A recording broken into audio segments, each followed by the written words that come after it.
well. So they are moving out, and we'll see if they can do any damage. The dropship surely will notice that expansion there, but it doesn't matter really because he's got a second group of Marines and medics ready to take that out if he wants to. Although there is a lurker in the choke point, so I'm not sure how that will work. Dropship coming in now and landing just in the corner. I kind of feel that if the dropship had landed more towards the middle of the drones, he'd be able to get more kills because the Marines would be right in the midst and they'll be able to stim up and shoot the drones. At this rate, they're only going to get 2 or 3 kills. And that's unfortunate because there were so many drones there, target-rich environment for those Marines. But just to be a bit conservative, picking them up again, and now that he's done a little bit of disruption and moving back, maybe he will actually take out that expansion at the 6 o'clock. Meanwhile, RedeemeR just getting a bit of insurance and taking the expansion at the top left. So that's a good idea. It's always good to keep the expansions rolling when you're in a position where you can afford to just keep putting them up.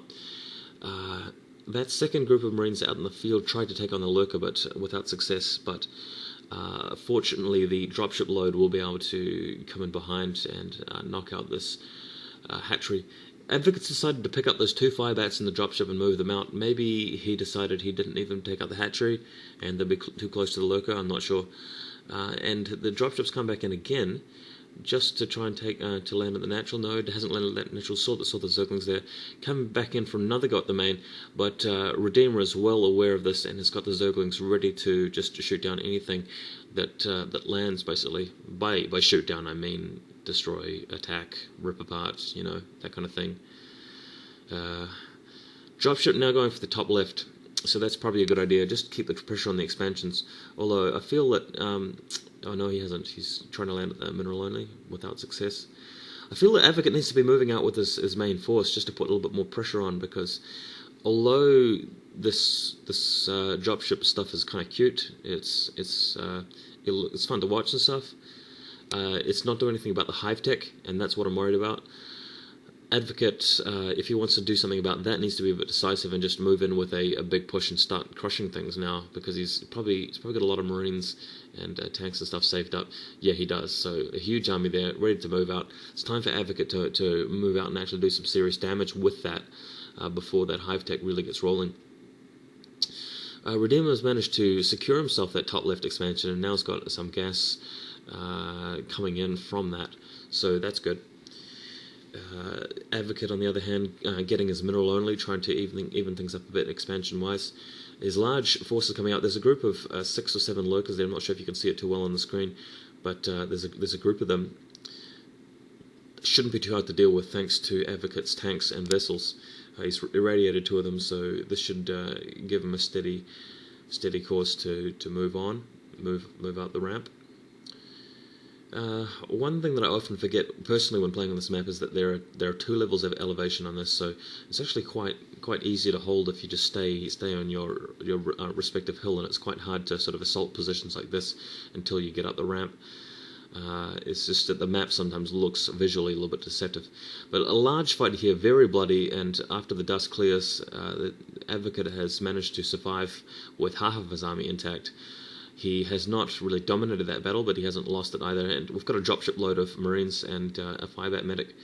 But these zerglings streaming in, I think they've been attack speed upgraded. Yeah, I'm pretty sure they have. It looks like it. So things look pretty brutal there. Hasn't managed to do anything to that expansion. Meanwhile, Advocate's got some troops stationed at that choke point at the 6 o'clock, just to make sure that there's no more expansions going up there. He could even expand it there himself if he wanted to. Dropship coming in to pick up some more men, possibly. Now, science vessel's getting ready to do some irradiate. Just pulling in. I'm not sure if Advocate's got an extremely large army here. RedeemeR should be able to take this out if he has a good number of units built up. Although 3 tanks does look pretty menacing. He's keeping those zerglings in. Oh my god, Ultralisks showed up. I didn't even see them. I didn't check out the Ultralisk den, Ultralisk cavern, should I say. And those Ultralisks attacking straight away. And what the fuck? Irradiate and D-Matrix on an Ultralisk? That could have been a micromanagement error. But really interesting to watch. D-Matrix and Irradiate on the same Ultralisk. That looks so weird. He's like a glowing ball of electro something. And it goes down. That was weird. Alright. 3 bases for Advocate. Got another dropship, but RedeemeR's got that hatchery at the 12 o'clock.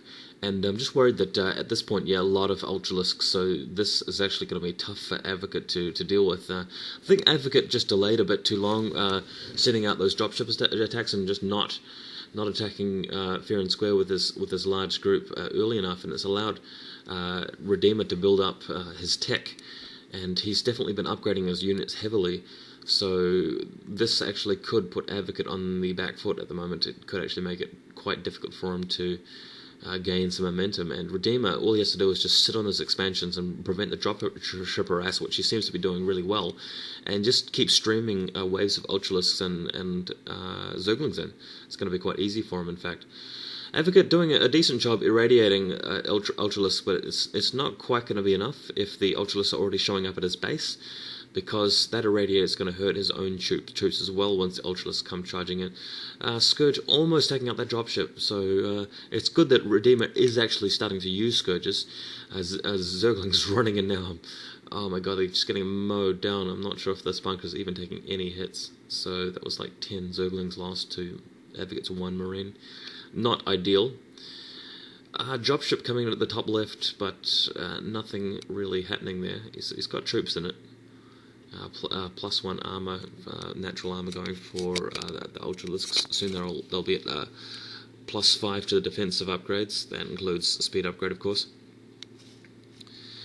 Another assault coming in, and Advocate's defense forces are actually wearing a bit thin by the looks. He's struggling to rebuild troops at a very quick rate, and these Ultralisks just keep on coming. I don't think I see any end to these waves, I should say.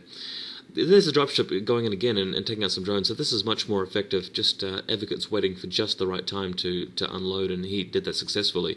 Got Scourges coming out now. So the Zerglings are able to distract the Marines while the Scourges take out the dropship, so good work. Ultralisks, again, just mashing these Marines outside the bunker, and one of them has been irradiated. Doesn't really matter too much because they're doing plenty of damage as they are. Guys, I've got to actually give Game 2 to RedeemeR at this point. It looks definitely like he's going to win this, because Advocate is not able to build enough forces up, and he's still on 2 bases. RedeemeR's now on 4 or 5 bases, getting plenty of gas, and he's going to have heaps of Ultralisks streaming in. Advocate just doesn't have quite enough units to deal with this.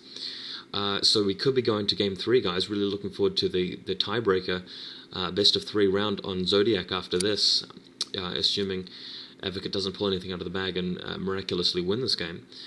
But so RedeemeR, it could be winning this game and going to round 3, and I'll be bringing you an audio commentary for Game 3, of course. Some people say that they've already seen it and that it's a very good game, so I'm excited to watch it. But I really don't think there's any way that Advocate can pull back from this and win, so I'm just going to call it straight up and say, GG, this has been a good game. Advocate has lost, and there's the GG now. In fact, RedeemeR has just won. So the tied 1-1. RedeemeR has just won over Advocate. This is the TSL Playoff stage. We're heading into the round of 32 after this, but RedeemeR has won. We're going on to Zodiac now. Thanks for listening, guys. This is Vol.